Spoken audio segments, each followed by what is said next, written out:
સવાલ એસપી કચેરીમાંથી થવો જોઈએ નહીં। બધા પોલીસ વાળા ધ્યાન રાખી લેજો, પટ્ટા તમારા છે, તમારા ઉતરશે, મારા નહીં।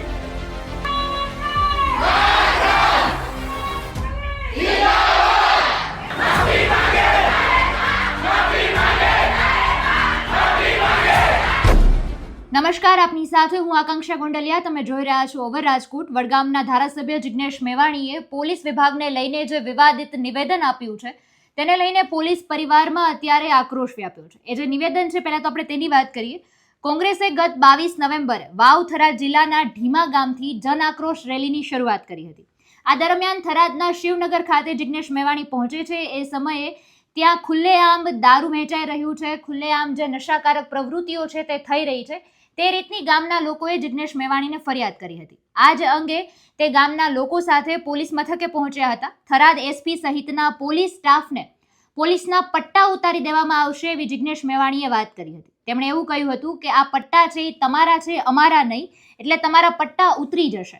તમે કહો તો 24 કલાકની અંદર જ વર્તમાન અને ભૂતકાળના તમામ વહીવટદારોના નામ સાથેનું તમને હું એક લિસ્ટ આપી દઈશ।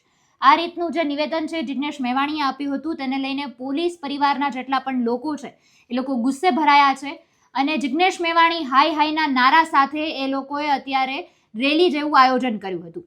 વડગામના ધારાસભ્ય જે જિગ્નેશ મેવાણી છે તેમના નિવેદનને લઈને પાટણ, પાલનપુર સહિત ઉત્તર ગુજરાતના અનેક શહેરોમાં પોલીસ પરિવાર દ્વારા અત્યારે વિરોધ નોંધાઈ રહ્યો છે। મેવાણીએ જનપ્રતિનિધિને ન શોભે તે રીતની વાત કરી છે, તે રીતની અત્યારે ફરિયાદો નોંધવામાં આવી છે। ખાસ જિલ્લા કલેક્ટરને આ વિશે આવેદનપત્ર પણ આપવામાં આવ્યું છે કે વાવ થરાદ જિલ્લામાં જન આક્રોશ રેલી દરમિયાન પ્રજાની રજૂઆત કરતી વખતે ધારાસભ્ય મેવાણીએ પોલીસ અધિકારીઓ અને કર્મચારીઓ સાથે જાહેરમાં અયોગ્ય વર્તન કર્યું છે અને તેમના દ્વારા એક જનપ્રતિનિધિને ન શોભે તે રીતના શબ્દો, તે રીતની વાણીનો પ્રયોગ કરવામાં આવ્યો છે।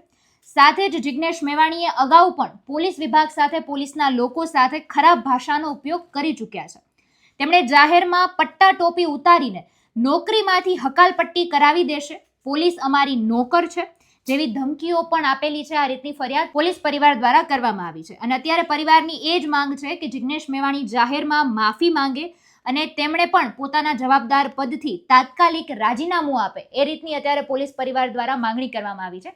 તો સૌથી પહેલા તો અત્યારે તેમના દ્વારા જે રેલીનું આયોજન કરવામાં આવ્યું છે તેના દ્રશ્યો જોઈએ અને તેમની શું માંગણી છે તેના પર નજર કરીએ।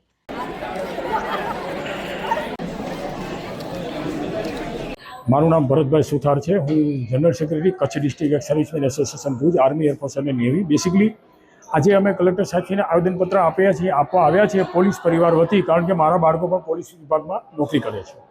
ખાસ કરીને આપણા જે એક ધારાસભ્ય શ્રીએ એક બહુ ગંભીર બાબતની વાત કહેવાય કે એમણે જે અપશબ્દો બોલ્યા છે કે ભાઈ પોલીસની હું ગમે ત્યારે પટ્ટાટોપી ઉતારી લઉં, પોલીસના હું છોતરા કાઢી નાખું, તો આ એની કોઈ જાગીર નથી પટ્ટાટોપી।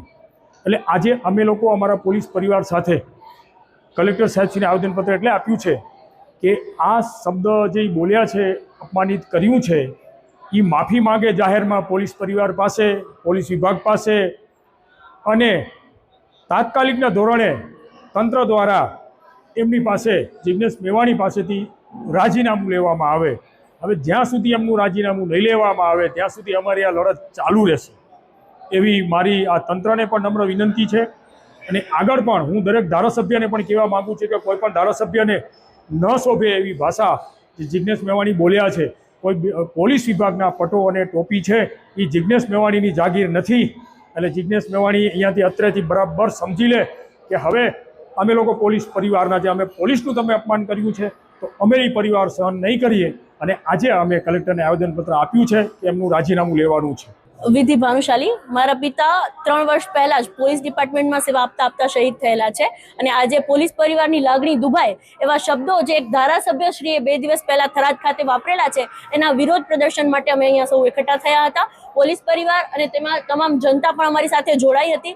એમના એવા શબ્દો વાપરવા કે પટ્ટો અને ટોપી ઉતરાવી દઈશું એ તથા પણ યોગ્ય નથી, કોઈ પણ રીતે સાંખી લેવામાં આવશે નહીં। અમે અહીંયા ચોક્કસપણે અહીંયા ઉભેલા દરેક વ્યક્તિનું માનવું છે કે અગર એ ધારાસભ્ય જેવી પોસ્ટ પર તમે ઊભા છો તો તમને ભાન હોવું જોઈએ કે તમે કેવા શબ્દોનો પ્રયોગ કરી રહ્યા છો।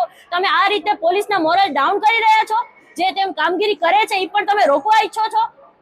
10 માંથી 9 જગ્યાએ પોલીસ જ્યારે પહોંચી જાય છે અને એક જગ્યાએ પહોંચવામાં એને જ્યારે નિષ્ફળ જાય છે કે વાર લાગે છે, ત્યારે તમે આવા શબ્દોના પ્રહાર કરીને તમને નોકર, તમારા સ્ત્રીઓ તમારી સામે કઈ રીતે તમને જોતી હશે, તમે આવા કરપ્શન કરો છો અને એવા શબ્દો વાપરીને કોઈ પણ ખાતામાં થોડાના થોડા અપવાદો હોય જ છે. એવા એક કર્મચારી યા 2 કર્મચારીના લીધે પોલીસ ડિપાર્ટમેન્ટને બદનામ કરવાનું તમે આજે કામ કરી રહ્યા છો ને, તદ્દન ખોટી વસ્તુ છે.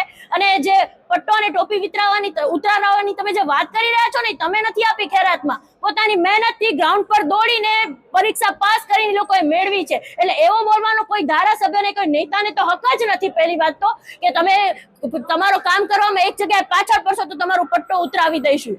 તમે કામ કેટલા કરો છો ને એ અમને ખબર છે.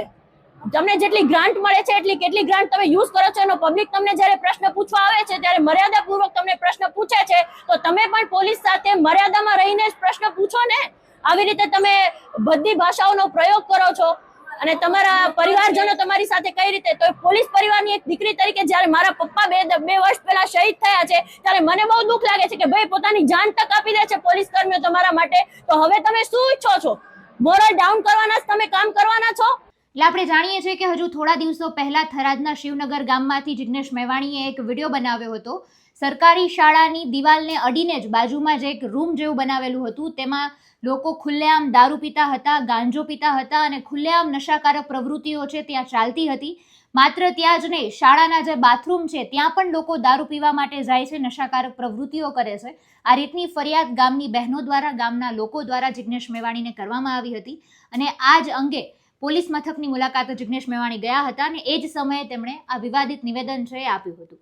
હવે આ દિશામાં આવનારા સમયમાં ખબર પડશે કે નવી અપડેટ સામે શું આવે છે. સમગ્ર મુદ્દા વિશે આપનું શું કહેવું છે કમેન્ટમાં જણાવજો. ફરી મળીશું. અમને રજા આપશો. નમસ્કાર.